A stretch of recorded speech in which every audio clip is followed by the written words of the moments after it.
Bonjour, Monsieur Joël Monzé. Très heureuse de vous avoir avec nous aujourd'hui pour le congrès de l'association, le premier en 2010. J'aimerais que vous expliquiez aux gens du site Internet de l'association ce que vous avez fait comme conférence aujourd'hui. Un petit résumé, je sais qu'on n'a pas beaucoup de temps, mais un petit résumé pour nous dire c'est quoi qu'on apprenait aujourd'hui au congrès. En fait, ce que j'essaie de transmettre, c'est à quel point actuellement on est en train de banaliser des troubles en santé mentale et de mettre des étiquettes diagnostiques sur des processus physiologiques, des processus relationnels ou des processus émotionnels qui sont tout à fait normaux pour les personnes, mais que comme on les présente sous forme de maladie, de plus en plus on va imaginer que dès qu'on a une difficulté, la médication est la seule possibilité de pouvoir arriver à passer à travers cette difficulté-là, un peu comme quand vous allez au garage, on vous change l'huile ou on change une bougie et puis votre voiture fonctionne à nouveau, alors que l'âme humaine, alors que la psychologie humaine est beaucoup plus complexe et que bien souvent, les comportements qui peuvent nous déranger, que ce soit chez des adultes ou chez des enfants, sont en fait bien souvent des symptômes de quelque chose qui ne se passe pas bien pour la personne au niveau de ses relations. Et que si on permet d'offrir aux enfants, entre autres, et aux adultes, aux professionnels, un environnement qui correspond mieux à leurs besoins, à leurs manques, à leurs difficultés, à ce moment-là, beaucoup de ces difficultés, justement, vont disparaître. Oui, c'était vraiment intéressant. Je pense que les gens ont été emballés, en fait. Puis, je voulais savoir, vous, votre travail, présentement, qu'est-ce que vous faites comme travail? En fait, je suis un peu comme les mini-witch, j'ai deux travaux. Givré. Oui, exactement. J'ai mon côté givré, mon côté sérieux. Donc, en fait, j'ai une carrière de psychothérapeute où je fais beaucoup d'interventions familiales avec des familles et des enfants pour justement apprendre à décoder les messages que les enfants nous envoient à travers le comportement dérangeant, améliorer la cohérence éducative que les parents peuvent offrir à l'enfant de manière à le sécuriser parce qu'on a besoin, l'enfant a besoin d'un certain nombre de règles claires. Et il va y avoir également à côté de ça de la formation de psychologue, de la formation de médecin, parce que de plus en plus le milieu se pense s'ouvrir à d'autres choses parce qu'on se rend compte que la médication n'est pas la panacée.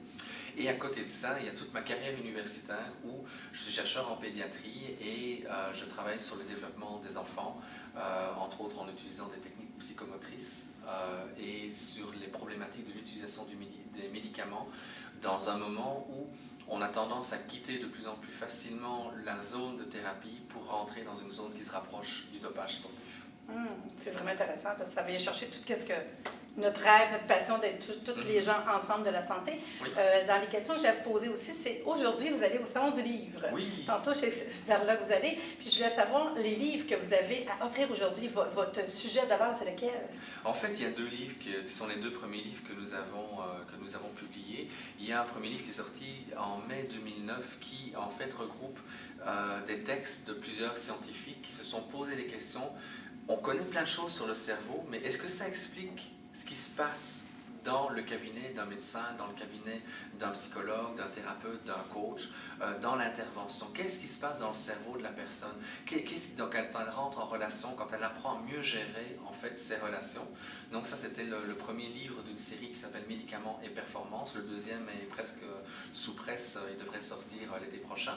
Et mon deuxième livre, en fait, c'est un livre qui s'adresse à toute la problématique, comme je le disais tantôt, à quel moment est-ce qu'on quitte la zone de thérapie pour rentrer dans la zone de dopage quand on utilise des médicaments ou des biotechnologies pour pouvoir améliorer notre performance, dans le sens que nous avons tous une quête de performance, on veut tous être bons, on veut tous être reconnus, on veut tous performer, mais à un moment donné, ça nous amène dans des déséquilibres physiologiques ou psychologiques.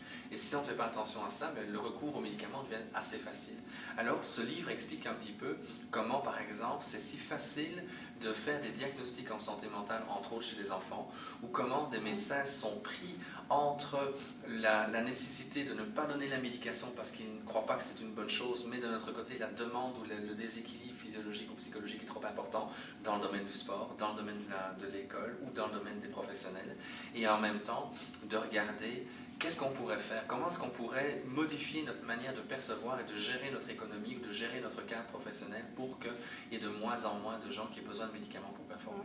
Puis là, on ne parle pas juste de Ritalin, il y a Non. aussi un gros... Non, c'est exactement. Je pense c'est fou. aux musiciens musiciens de l'OSM qui prennent du bêta-bloquant Bêta-bloquant. parce que leur niveau de stress est tellement élevé qu'ils ont besoin de quelque chose qui calme le cœur parce qu'ils ne sont plus capables de tenir.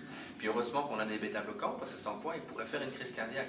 Mais est-ce qu'on pourrait changer l'environnement dans lequel ils sont ou au moins prendre conscience qu'on peut apprendre à gérer les émotions bien autrement de manière à ce que la personne développe ses propres ressources plutôt d'avoir besoin d'une médication, d'une béquille. Puis le Ritalin, chez les gens qui sont workaholics à Montréal, dans les tours à bureau. Puis... Tout à fait, Fou, ou chez là. les jeunes, chez les universitaires ou chez les élèves du secondaire. Vous savez, au début quand on donnait du Ritalin il y a 15-20 ans, c'était essentiellement des enfants qui avaient de la difficulté à suivre dans les écoles publiques.